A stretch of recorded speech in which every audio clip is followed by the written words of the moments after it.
Assalamualaikum warahmatullahi wabarakatuh. Kami dari kelompok 2 akan menjelaskan tentang analisis kajian psikologi pengarang dalam puisi Sajak Putih karya Chairil Anwar. Adapun anggota kelompok kami adalah 1. Arisa Putriliani, 2. Reza Nur Inayah, 3. Muhammad Ulul Uzlam, dan 4. Hanifa. Yang pertama yaitu pengertian psikologi pengarang.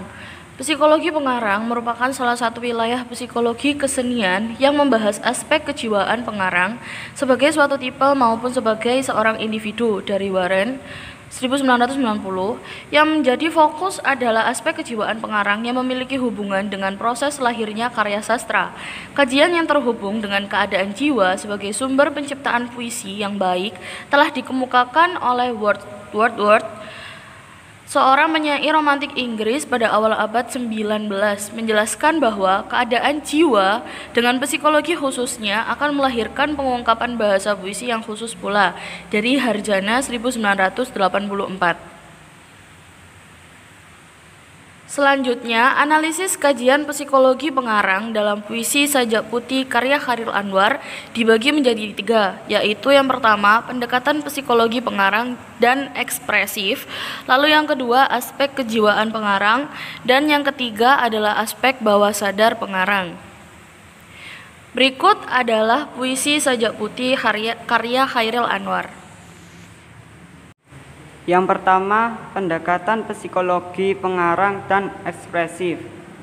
Seperti yang dikemukakan Abrams, jika pendekatan ekspresif memandang sekaligus mengkaji karya sastra dengan fokus perhatian pada sastrawan sebagai pencipta karya sastra, di mana ada hubungan psikologi dan sastra. Pendekatan ini memandang karya sastra sebagai ekspresi sastrawan, curahan perasaan dan juga pikiran sebagai produk imajinasi yang bekerja dengan berbagai persepsi, pikiran, serta perasaannya. Pendekatan ekspresif mempunyai fokus kajian yang serupa dengan mengkaji keberadaan pengarang sebagai pencipta karya sastra. Meski demikian, pendekatan ekspresif mempunyai area kajian yang jauh lebih luas karena tidak terbatas pada aspek kejiwaan pengarang saja. A. Perasaan. Perasaan yang ditekankan pada puisi ini adalah rasa bahagia karena kedua insan yang tadinya tidak mempunyai keberanian untuk saling menyatakan perasaannya, tetapi pada akhirnya mereka mempunyai keberanian untuk saling menyatakan perasaannya karena cinta yang dimiliki oleh kedua insan tersebut sangat tulus dan suci. B. Latar belakang sosial budaya pengarang. Chairil Anwar terkenal sebagai penyair yang hidup dan matinya tidak dapat dilepaskan dari puisi Indonesia modern, sehingga ia menjadi pelopor angkatan 45 dalam sastra Indonesia. Dia lahir pada tanggal 22 Juli 1922 di Medan, Sumatera Utara.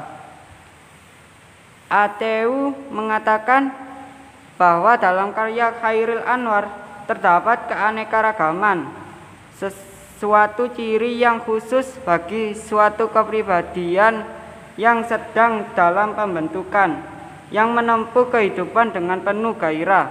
Chairil Anwar tetap merupakan tenaga yang hidup dan nyata dalam membangun Indonesia. Melalui kepribadiannya dan puisinya, ia memberikan sumbangan terhadap pembentukan Indonesia baru dan menolong memberikan arah kepadanya. Dia terutama mempertahankan cita-cita mulia tentang bahasa Indonesia dalam bentuk hubungan yang paling dalam, yaitu puisi.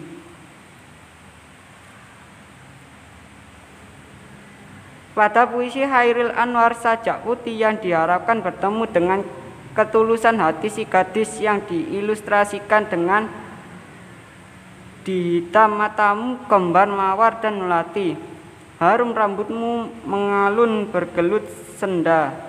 Melati sangat indah dan menarik mencari dan menafsirkan teka-teki romantik cinta. Yang kedua, aspek kejiwaan pengarang. Keadaan jiwa penyair pada puisi Sajak Putih tersebut tertekan, ia tidak bisa mengungkapkan perasaan cinta kepada kekasihnya. Pada bait kedua, sepi menyanyi, malam dalam mendoa tiba, meriak muka air kolam jiwa, dan dalam dadaku memerdu lagu, menari seluruh aku, yang bermakna sang pengarang berdoa dalam hati dengan keadaan sepi.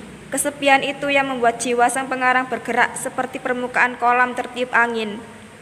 Dalam keadaan diam, dalam dada pengarang terdengar lagu yang menggambarkan rasa kegembiraan. Hidup dari hidupku, pintu terbuka, selama matamu bagiku menengadah, selama kau darah mengalir dari luka. Menggambarkan keadaan sang pengarang penuh harapan.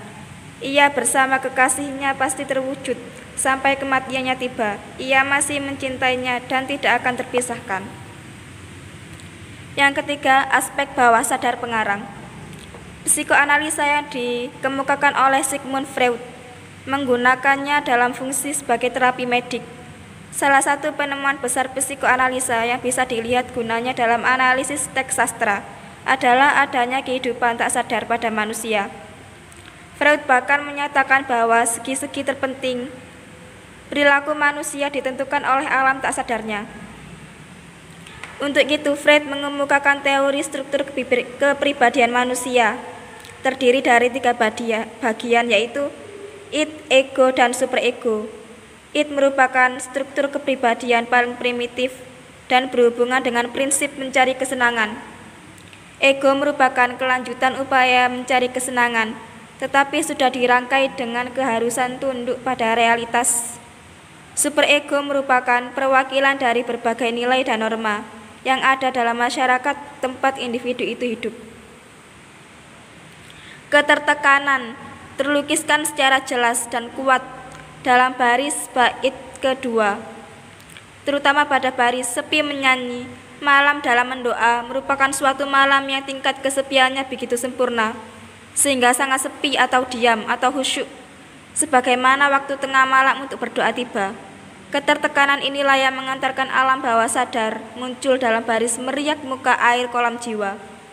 Pada bait 1 dalam baris dihitam matamu, kembang mawar dan melati.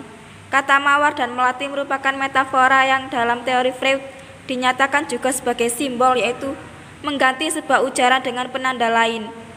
Kata melati dan mawar berarti sesuatu yang indah atau cinta yang murni. Sajak Putih karya Chairil Anwar tersebut banyak menggunakan bahasa figuratif atau kias. Misalnya kata lagu dan menari dalam baris, dan dalam dadaku memerdu lagu, menari seluruh aku, mengiaskan kegembiraan si aku karena bersanding kekasihnya. Dalam keadaan menyenangkan, bersandar pada tari warna pelangi, kau depanku bertudung sutra senja. Bahasa figuratif yang bermakna kias tersebut menurut Freud sama dengan bahasa atau teks mimpi yang penuh kias dan simbol. Mengenai imajiner dalam penciptaan puisi Sajak Putih karya Chairil Anwar yang penuh simbolik sejalan dengan teori ketidaksadaran Freud, mengungkapkan baik imajiner maupun yang simbolik. Membentuk wacana sastra puisi merupakan aktualisasi kehendak penyair yang menggelinding dalam rantai penanda. Rantai penanda yang diwujudkan melalui kata-kata. Hal ini merupakan perintah ketidaksadaran yang bekerja dalam penggantian dan penukaran metaforik dan metonimik yang menghindarkan diri dari kesadaran, tetapi menampakkan diri dalam mimpi, lelucon, dan seni. Puisi tersebut dikategorikan sebagai puisi prismatis, yakni puisi yang mengandalkan pemakaian kata-kata dalam bentuk simbol atau kias. Puisi sulit dipahami dalam proses penulisannya, memanfaatkan alam tak sadar. Pembelajaran multimodal. Multimodal adalah pendekatan analisis yang perspektifnya mengacu pada semiotik sosial dalam mengungkapkan modalitas bahasa, musik, suara, gambar, dan gerakan sebagai pemroduksi wacana. Pembelajaran multimodal adalah pembelajaran yang menekankan pada pendekatan instruksional untuk memahami wacana dari berbagai modalitas bahasa, musik, suara, gambar, dan gerakan. Dalam merepresentasikan pengetahuan dan pembuatan makna, 4 fokus pembelajaran multimodal yakni A. Aspek wacana, B. Aspek desain, C. Aspek produksi, dan D. Aspek distribusi. 4 aspek tersebut mempelajari kontribusi dari sumber semiotik yang dikerahkan di berbagai modalitas bahasa, gambar, musik, dan suara, serta interaksi dan integrasi dalam proses koherensi wacana. Menurut Kress dan Lewin. Selanjutnya adalah faktor modalitas dalam aspek distribusi tidak terlalu nampak dikarenakan terlepas dari aspek desain dan produksi dalam penyajian wacana. Keempat aspek tersebut menurut kami masuk pada puisi Sajak Putih karya Chairil Anwar. Pertama, aspek wacana yaitu latar belakang sosial Chairil Anwar. Yang kedua, aspek desain yaitu ekspresi seorang pengarang yaitu Chairil Anwar dalam menciptakan puisi Sajak Putih. Lalu yang ketiga, aspek produksi yaitu beragam ciptaan kembali puisi Sajak Putih yang dikembangkan seperti menjadi musikalisasi puisi. Lalu yang keempat, aspek distribusi yaitu gabungan aspek sebelumnya dengan menguatkan karakteristik seorang pengarang yaitu Chairil Anwar dalam menciptakan puisi Sajak Putih tersebut. Terima kasih. Jika ada kesalahan kata dalam pengucapan, kami mohon maaf sebanyak-banyaknya. Wassalamualaikum warahmatullahi wabarakatuh.